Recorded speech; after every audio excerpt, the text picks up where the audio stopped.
What is up, everybody? We are back, and I can't believe it's been this long since I jumped on the channel. I apologize. The first half of this year has just been, it's flown by. I've had goals that I needed to accomplish. I've had all sorts of things going on. So I do apologize for that. You guys are loyal. You guys stay subscribed. So I apologize, and I thank you for sticking it out with me. But here we are. I'm back. And today I want to talk about OCD and anxiety. I got some comments from some subscribers that I haven't been doing a lot of that content, and that's some content that they really enjoy. So we're back, baby. OCD and anxiety. Man, I have been dealing with OCD really well lately. And it's really, do I still have spikes? Yes. Do I still have things that trigger me? Yes. Does my body still make me feel like it's a life or death situation? Yes. But it's really more about how I react to those situations that tell the tale of how long this trigger is going to bother me. And it really is such a simple concept, but it's super difficult to practice consistently. But it really boils down to not reacting to these things, not feeding into the compulsions. When your brain sends you these signals that there's danger there, whether it be, contamination OCD, whether it be, harm OCD, whether it be, existential OCD, whatever it is, when you get that spike of, oh no, there's danger here, what you do next is critical to how you're going to work through this particular situation.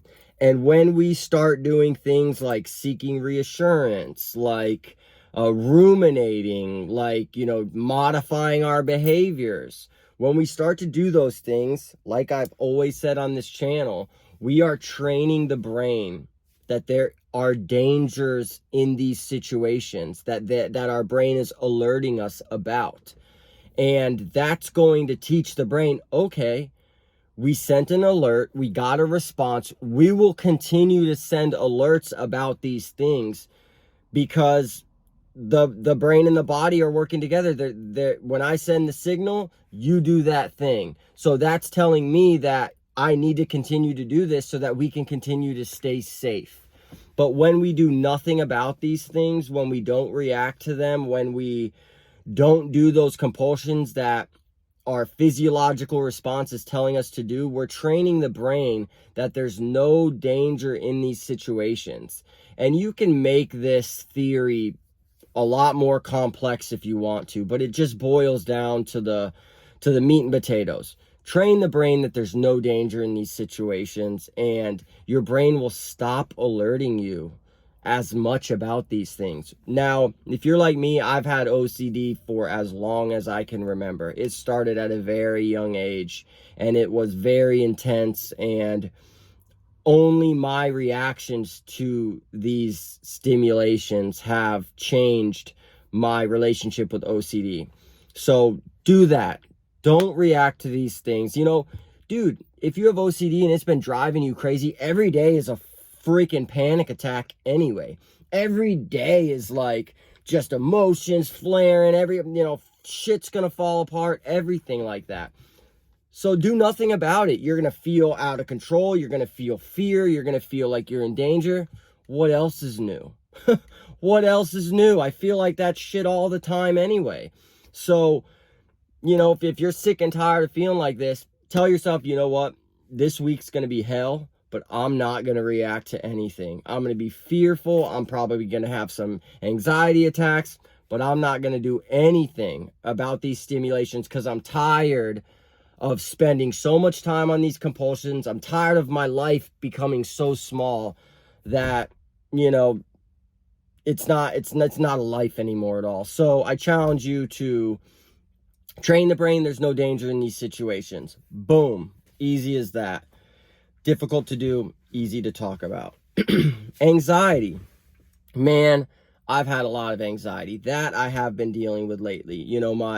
My wife quit her job. Got 2 kids at home, that are running amok. They're wonderful kids and they make it really easy. But it's still a factor. Running a business, you know, right now it's off season. Excuse me, it's off season in Florida, so a lot of the snowbirds have gone home. You know, work is a little bit slow. I'm in this weird transition period where I'm kind of transitioning into doing, you know, I like a little bit bigger projects. My pricing is changing. I'm scaling, I'm hiring people. So I'm kind of outgrowing some clients in a sense and trying to find out where I stand in this new space that I'm operating in now as a business. And that causes like a lot of anxiety. And there's days where, like, you know, I come home, I work for an hour at the computer, and I tell myself, you know, I'm going to be done. I'm going to be done now. And then I find myself 7, 8 o'clock at night while we're all, you know, maybe we're sitting watching Steve Harvey, or we're all supposed to be, you know, sitting together, and I'm in my brain. I'm thinking about estimates. I'm thinking about jobs. I'm thinking about how to drum up more business. And that's something that I need to work on. That's something that I definitely need to figure out how to get a handle on.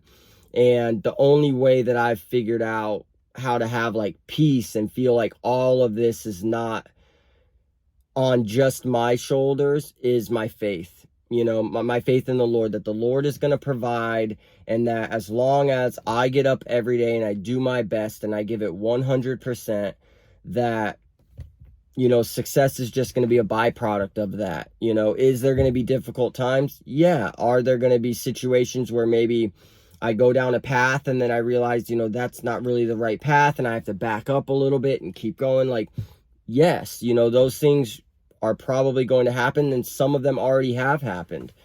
So it's just kind of dealing and working my way through that. And then I'm realizing how much I feed into these big situations, these big problems. And sometimes I make them into this big thing that they're really not. You know, and I'll just give an example. Maybe, you know, an estimate gets declined.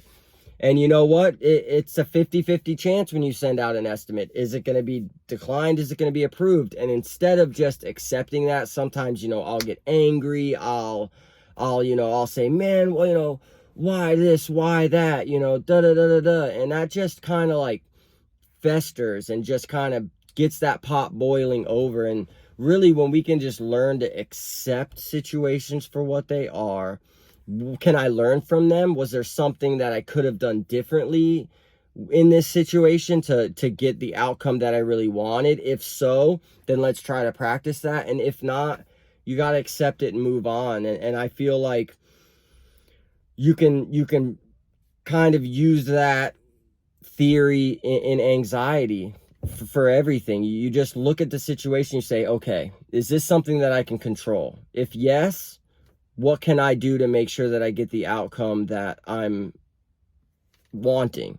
If I can't, if this is out of my control, I have to learn to let it go. I can't ruminate. I can't sit here and try to micromanage the situation, because it just makes things blow up and get worse than if you just accept situations for what they are, learn from them, and move on. So I hope this helps somebody today. Like always, like this video so other people can find it. Leave me a comment of some videos or some topics, specific topics that you would like to hear me talk about. And like always, thank you guys. When we get, I think we're at 500 and something subscribers. When we get to 600 subscribers, I will go out in my community and donate another $100 to an organization that does good. We did get that done at 500 subscribers. It was to a restaurant that did amazing things. They do amazing things, but they did amazing things during the hurricane to help feed people for free. So we went out and gave their staff $100 to, I don't know, $100 doesn't buy much these days, but maybe everybody got a soda pop or something like that. Regardless, you guys did that. Thank you. Hit the subscribe button. Leave me a comment. Peace.